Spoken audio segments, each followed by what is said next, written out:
Hello, everybody. Welcome into GSMC's Down by Contact Sports Podcast. I am your host, Jeremy Lapidus. Today is Tuesday, February 4th. We have a huge show for you. We're going to go over some NFL news as Super Bowl week has officially arrived. We'll go over some storylines for the Eagles, the Chiefs, some news coming out of LA with the Rams, and some trades in the NHL, as well as some more breakdown of the fallout of one of the massivest trades in the history of the NBA, with Luka Doncic being sent over to the Lakers. We'll get into all of that and more. But before we do that, remember, if you would like to be an even bigger part of the show than you already are, all you need to do is go to gsmcpodcast.net. Or if you are on YouTube, you can use that super chat feature. If you do either of those two things, a message should pop up on the bottom of the screen for you, me, and everybody else around the world to see. If you do have a burning question about sports, anything at all that you would like to ask, go ahead and throw that in the comments. Throw it in the chat. I will get to it as soon as I possibly can. I appreciate everybody so much for sticking around, talking some sports with me here on a beautiful Tuesday, February 4th. But like I was saying, we are going to get into our first topic of the day, that being Cooper Kupp officially being put on the trade market. We saw a bunch of huge names be put on the trade market in the NFL over the last 24 hours. Myles Garrett requested a trade. We talked about that yesterday, and now the Rams are putting Cooper Kupp, the 2021 Super Bowl MVP, the 2021 Offensive Player of the Year, and the 2021 Triple Crown winner for the wide receivers on the trade block. Obviously, he's taken a little bit of a step back in that Rams offense ever since Puka Nacua showed up last year. He's also had his fair share of injury problems.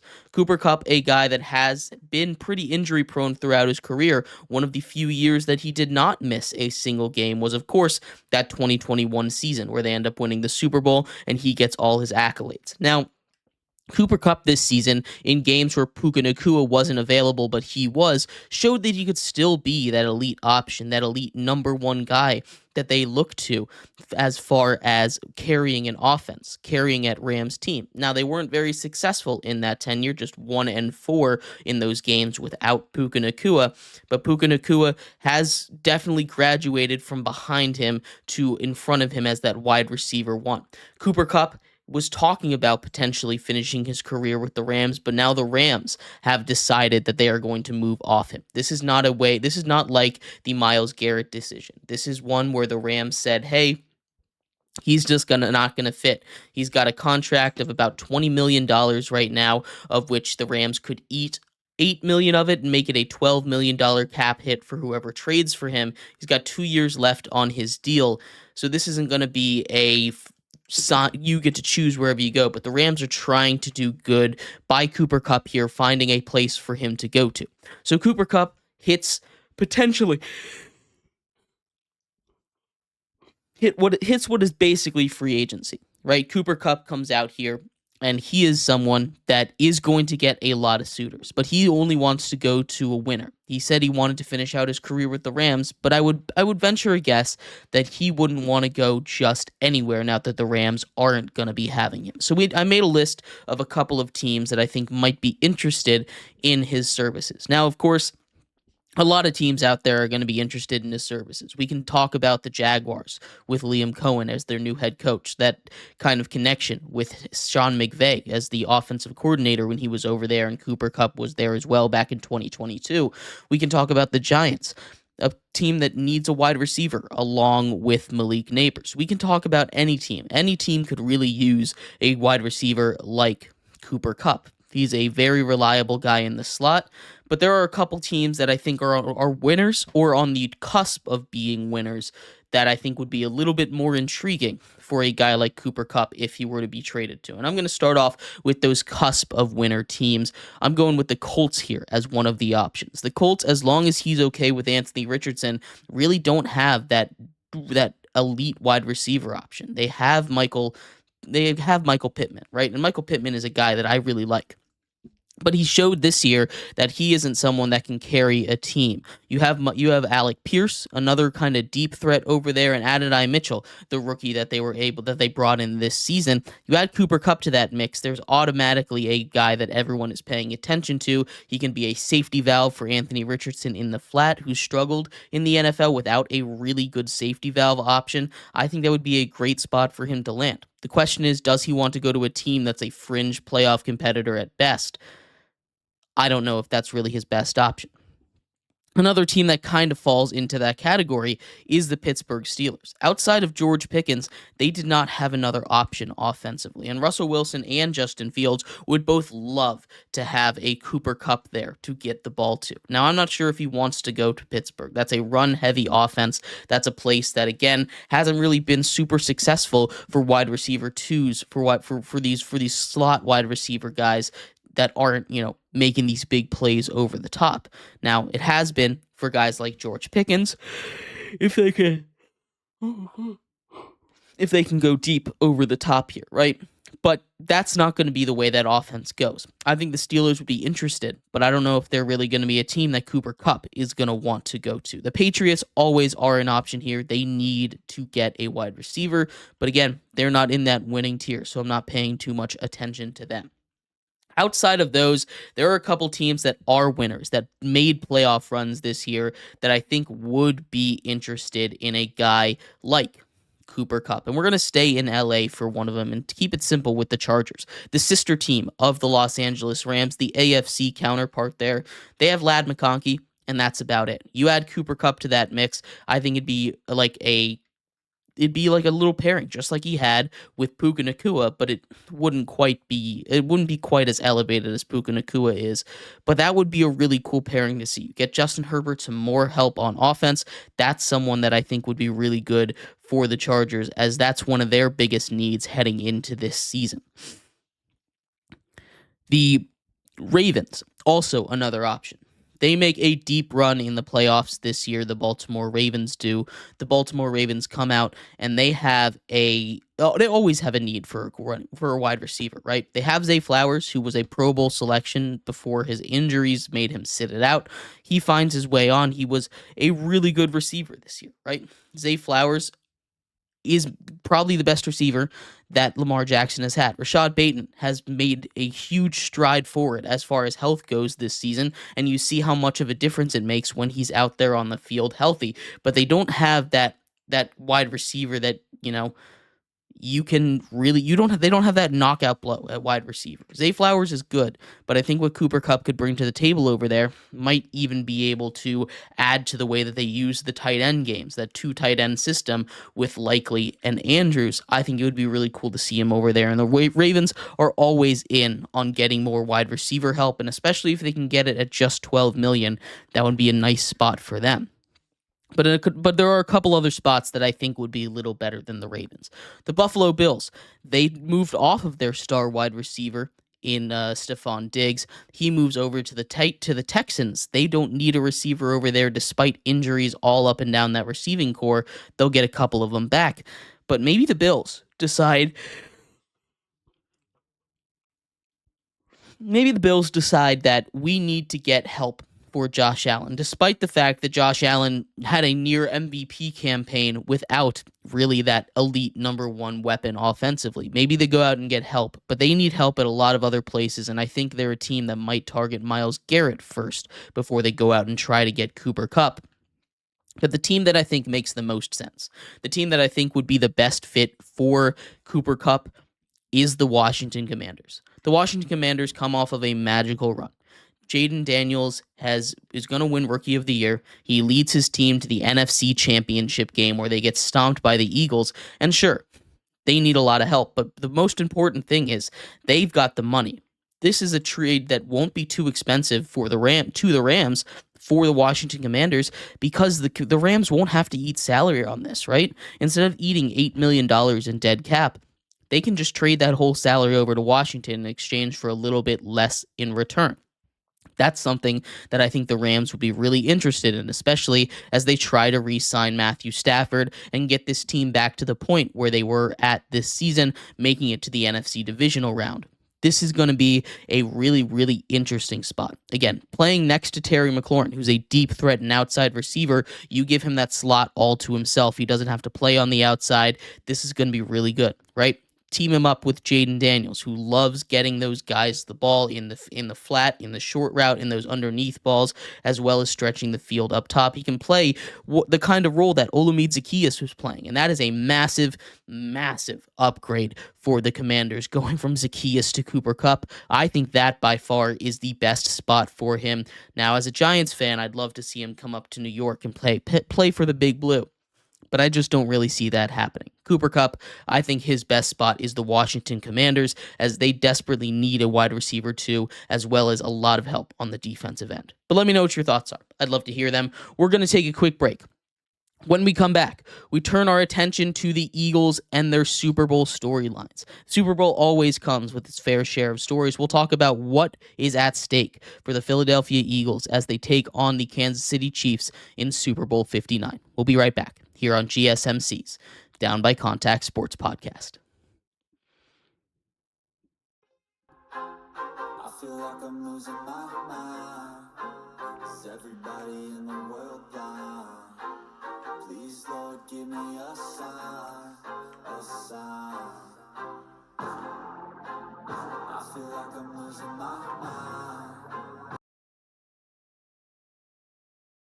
Please, Lord, give me a sign, a sign. I wanna be the greatest. Everybody on the fake shit. I look around and feel like everybody is the fakest. I make this every day and I'm impatient, hoping one day I blow up from the basement. Statement, the top is so vacant. I don't hear shit that I think is amazing. Waiting for my day when I'm playing sold out shows or 1,000 faces. Hey, give me that crown, get in my way and to be put down. It ain't your place, all this my town. If I want that shit, then I'll get it right now. I'm losing it, the news it fits. I'm losing shit, a stupid myth. You choose to live or choose to dip. You choose to fight or lose your grip and lose a gift. I feel like I'm losing my mind. Is everybody in the world blind? Please, Lord, give me a sign, a sign. I feel like I'm losing my mind. Is everybody in the world blind?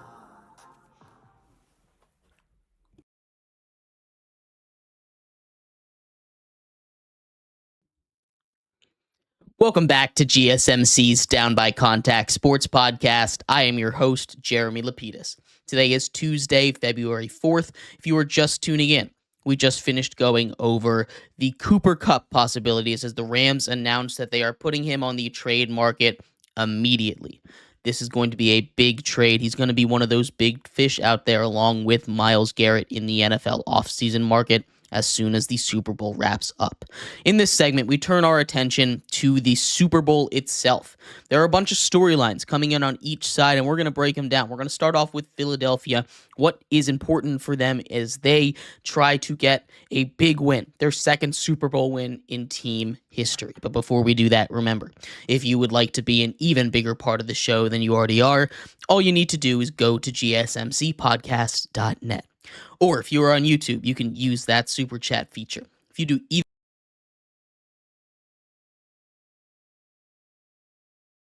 the screen for you, me, and everybody else around the world to see.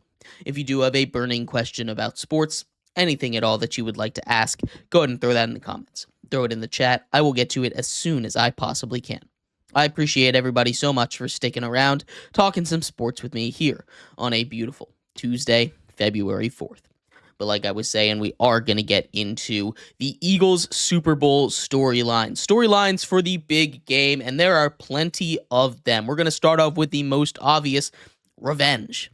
The Eagles faced off with this very same Chiefs team at the start of what could potentially be their three-peat. They lost in Super Bowl 57 by a score of 38-35 off of a controversial call, defensive pass interference against James Bradbury.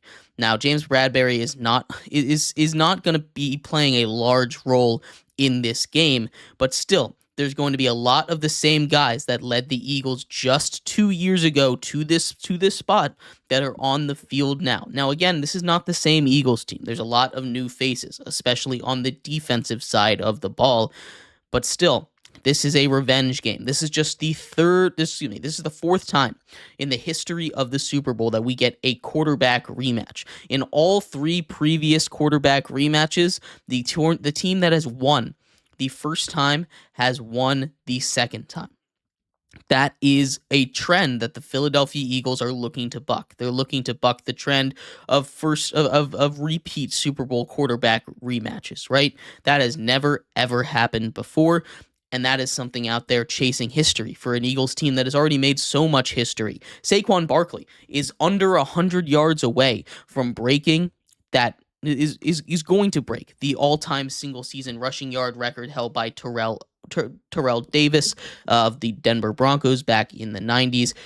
That includes playoffs and regular season. To be fair, he is about 20 to 30 yards away from getting it done. He's going to get it done in the playoffs. That is going to be a new record to keep in mind. There are lots of things, lots of storylines here, and Saquon himself is a storyline coming from a New York Giants team that now has the second overall pick in the NFL draft this year, finishing tied for the worst record in all of the NFL, to an Eagles team that is playing in the Super Bowl, mostly behind his ability to keep them in the game. Now, this is a very good Eagles team. It's not on him, but he would be amongst a lot of first-time winners. The Eagles, of course, won their first Super Bowl in team history in 2018. That was back when you had Nick Foles and Carson Wentz, and you had Zach Ertz and Alshon Jeffrey. This is a completely different Eagles team. This is when that 2018 team, they had a couple of veterans that are still there. You still have Lane Johnson from that team, but most of these guys are new. That includes Saquon Barkley going for his first Super Bowl, Jalen Hurts, A.J. Brown, Devonta Smith, Jalen Carter, and many more on the defense, including some rookies that have played a lot of really good football this season. The Eagles are trying to get all of those guys their first ever Super Bowl rings, and I'm very, very excited to see if they can get it done. But that's not all the storylines that are going in around this game, because there are plenty more going in for Jalen Hurts himself, right? Jalen Hurts and Nick Sirianni as a whole have had lots of drama surrounding them. A.J. Brown as well, heading into last season, heading into this season. I think this is a Super Bowl that's really important for Nick Sirianni to win. Nick Sirianni has been unbelievably successful as an Eagles head coach. Since he took over just 4 years ago, he's taken his team to now 2 Super Bowls and could find his way to winning one. But he could get labeled as a playoff loser, right? This is not a label that you want. It's been a thing around the league. Andy Reid had it on him for a long time. Andy Reid is the franchise leader for playoff wins for the Chiefs and for the Eagles in his career.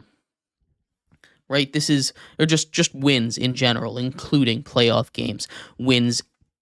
But they couldn't get it done. Andy Reid, he couldn't get it done in Philadelphia, right? Nick Sirianni is trying to buck that trend. He's trying to get a Super Bowl back to Philly for just the second time in team history. This would be a huge moment for the city of Philadelphia, and there's a lot more storylines heading into it. Again, Saquon Barkley could break records. They're going for their first ever Super Bowl. A lot of these guys on the Eagles team.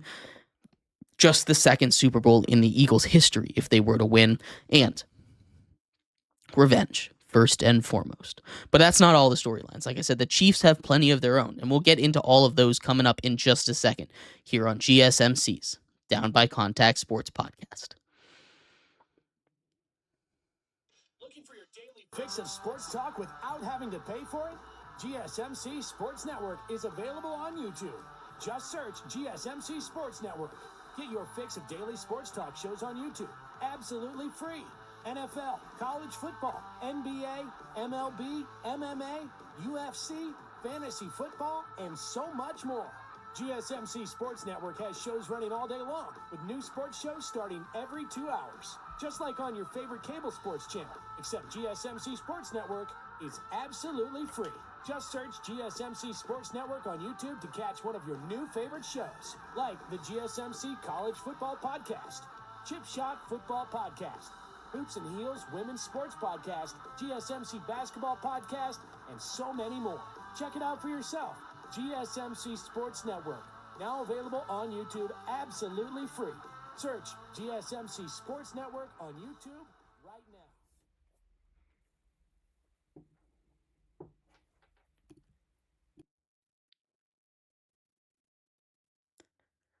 Welcome back to GSMC's Down by Contact Sports Podcast. I am your host, Jeremy Lapidus. Today is Tuesday, February 4th. If you were just tuning in, we just finished going over the storylines as we head into the big game for the Philadelphia Eagles. In this segment, we turn our attention to the other side of the coin, the Super Bowl two-time defending Super Bowl champion. The Kansas City Chiefs have many storylines of their own. We will get into every single one of them in just a second. But before we do that, remember, if you would like to be an even bigger part of the show than you already are, all you need to do is go to gsmcpodcast.net. Or if you are on YouTube, you can use that super chat feature. If you do either of those two things, a message should pop up on the bottom of the screen for you, me, and everybody else around the world to see.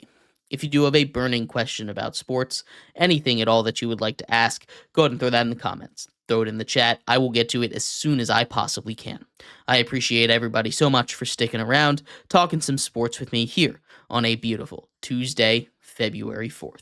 But like I was saying, we are going to get into the Chiefs side of the coin here. We talked all about the Philadelphia Eagles, but the Chiefs have plenty of Super Bowl storylines themselves as well. And of course, the big one, the one that everyone is aware of, that three-peat possibility. We've been over the history of the three-peat before, but the Chiefs are going for the first one in the Super Bowl era. Now, it has happened before in the NFL. The Packers did it when it was an NFL championship, as opposed to the NFL Super Bowl. So that is not quite 100% NFL history, but in the Super Bowl era, the 59 years now since the start of this Super Bowl, since the merger of these two leagues, really, we get a potential, or we have potentially our first ever three-peat. Now, this isn't the first time that a team is going for a three-peat, right? But this is already the most successful three-peat attempt in NFL history. There have been many times where a team going for the three-peat have made it to the championship game in either the AFC or the NFC. The Cowboys made it to the championship game. The 49ers made it to the championship game, and the Steelers made it to the championship game when they were going for their own three-peats there. Instead, they all lost in that one. The Chiefs have made it to the Super Bowl and can make history for the first time ever, a three-peat opportunity for this team. This would also be 4 Super Bowl wins in the last 5 years for them. The only other team that has ever done that is the Pittsburgh Steelers while they were chasing that three-peat run, where they came oh so close to getting it done. Instead, it was 2-2 for those Pittsburgh Steelers. This is a generational run, right? This would be the 5th Super Bowl win in the team's history. They're making their way up to the top. Obviously, right now, the team with the most Super Bowl wins, that would be the Patriots with 7 Super Bowl wins. This is a massive, massive moment, right?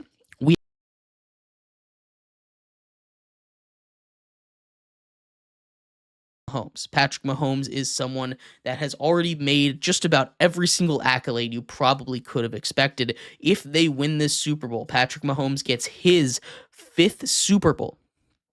Patrick Mahomes gets his 5th Super Bowl. That is wild, right? Patrick Mahomes has already made himself a GOAT case. He's never been eliminated before the AFC Championship. He's got multiple MVPs. He's on pace to break that Super Bowl record that Tom Brady currently holds, and he's doing it with one franchise, which is very similar to what Tom Brady was doing. In his career, almost everyone has been swapped out. There's only 4 players. There's only 3 players that have been on every single Super Bowl team from the Chiefs. It's Patrick Mahomes. It's Travis Kelce. It's the kicker, and it's the long snapper. Just 4 players, right? They've swapped out everybody else at least once. This is crazy. This is insane what the Chiefs have been able to do on this run. It's been cool to see how it's a different team every year, despite a lot of it being the usual suspects. But still, a lot of difference, a lot of the same, and this is a Chiefs team that is looking to make history as they head into the Super Bowl. But let me know what you think. Who has the better storyline? I'd love to hear your thoughts. We're going to take a quick break. When we come back, we turn our attention over to the NBA. One of the biggest trades in NBA history is still sending shockwaves through the league.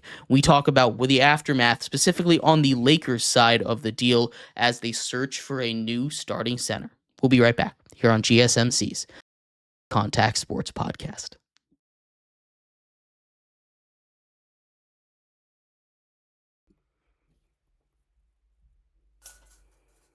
For the best and latest podcasts available anywhere, go to the podcast app on your cell phone and type in GSMC to access free content-rich podcasts on health and wellness, book reviews, sports, entertainment, relationships, social media, movies, technology, finance, and even weird news.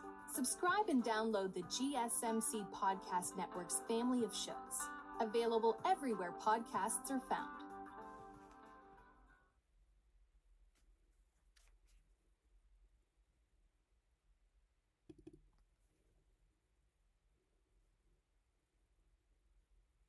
For the best and latest podcasts available anywhere, go to the podcast app on your cell phone and type in GSMC to access free content-rich podcasts on health and wellness, book reviews, sports, entertainment, relationships, social media, movies, technology, finance, and even weird news. Subscribe and download the GSMC Podcast Network's family of shows, available everywhere podcasts are found.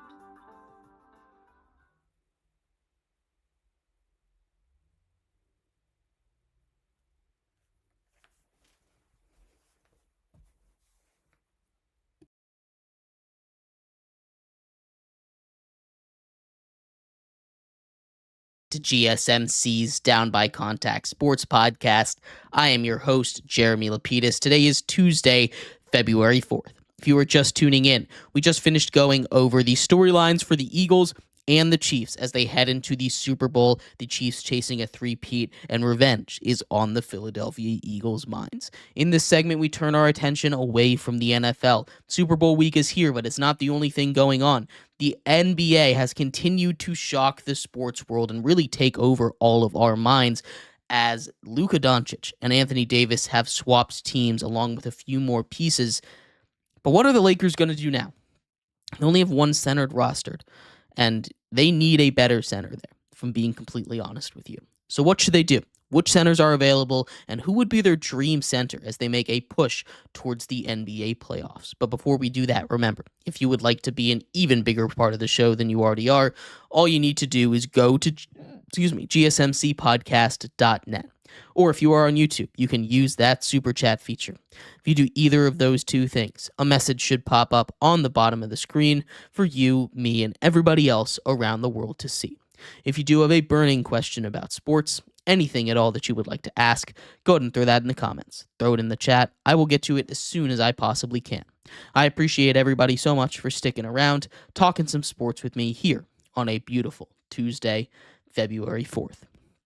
But like I was saying, we are going to get into our next topic here, that being the NBA and the Lakers specifically. After pulling off one of the biggest heists in NBA history, grabbing Luka Doncic at just age 25. Luka Doncic, who has the fourth most All-NBA teams in the NBA currently at just age 25. In 6 potential voting cycles, not including this year, which is year 7, he has made it 5 times. And I don't know how else I can spell it out that he's going to be a very special player in the... He's already a very special player in the league, and the Mavs got rid of him. It does not make any sense to me. But regardless, we move on at this point. Anthony Davis was a rock at the center position for the Lakers for a long time. Now they don't have that. They don't have a true center. People were saying that they needed a center before that. Anthony Davis himself was asking to move out of the 5 spot, go get a center so he can play the 4 where he's more naturally comfortable at and where he was drafted to play. Anthony Davis did get his wish. He got to go play the 4, but it's playing for somebody else. He's playing now for Dallas, but the Lakers still need to solve that problem. And there's a couple of guys out there, right? The most important thing is they would have to match salary. They'd have to match salary, and that's going to be really tough to do with where the Lakers stand. They have a lot of young pieces. They have first-round picks that they can go out and get, and there's a couple guys that they've been rumored or have been trying to target for a while, but I'm not sure if it's going to happen. You have to look at some of these bad teams, seeing if they're willing to part with some of those pieces. One of those names that the Lakers have reportedly been trying to get for a long time is the Utah Jazz's former first-round pick of Walker Kessler. If you want a rim protector, it's hard to get much better than Walker Kessler. He came in and was an immediate Rudy Gobert replacement, right? A blocks machine, someone who can just come in and be a problem in the interior for teams trying to drive on the Jazz. He's an amazing defensive player. He does his job on the offensive end. He's not going to do anything special. He's not going to be a superstar, but if the Lakers are going to try and get him, it's going to be a lot of money. It's going to be a lot of assets because he's been someone that the Lakers have been trying to get for a while. And Danny Ainge is a guy who's believing in making the Lakers pay a quote-unquote Lakers tax, right? He's said it before, especially with a guy like Walker Kessler, who the Jazz really like, and I don't blame them. He's a player that I really think could be a really important third piece to a championship team. But unfortunately, the Jazz aren't there. I don't see them being able to get Walker Kessler. I think there are a couple other names I think are a little bit more realistic there. I've been seeing a lot of buzz around Nick Claxton from the Nets right now. Nick Claxton is a guy that I don't necessarily love his fit with the Lakers. There's a couple of guys that I like more, but he's someone that I think might be able to come over and play his role. He signed a 4-year extension with the Nets recently. If they're able to go out and get him, that would be pretty good. It sets up probably for the end of LeBron's career at a minimum, and then it gives you a nice little start with Luka, and he can be a bench big if you need him to be. Jonas Valanciunas is a name that I haven't seen too much, but it's someone that I really like the fit with the Lakers. He's not going to be an elite defender. He's not going to be an elite player, but they don't have the resources to really go get an elite player. He's on an expiring contract with the Wizards, so he's not going to be too expensive. The Wizards are probably looking to get a couple assets. His contract isn't too hard to match the salary of, and I think that would make a lot of sense. He's been able to be a rebound machine. He's a force down low. He's not an elite defender, but he's a big body down there that can grab boards and, that's one of the things, and get it on the offensive and defensive end. He's been really important for the Wizards, even though the Wizards have been bad. They've been really bad, historically bad, despite a 2-game win streak for the Wizards right now. But Jonas Valanciunas is a guy that I really, really like. Jakob Poeltl with the Raptors, I don't like him because I don't think he's got that defensive ability. He's someone that I've been hearing in a couple different trade discussions, but I don't really like that fit at all with the Raptors. But one that I do really like, one that I've heard a lot of talk, is Robert Williams with the Blazers. Robert Williams, you're looking for a defensive centerpiece. There you go. The Blazers also already have DeAndre Ayton, although he's someone that they've been looking to get rid of a little bit more than a guy like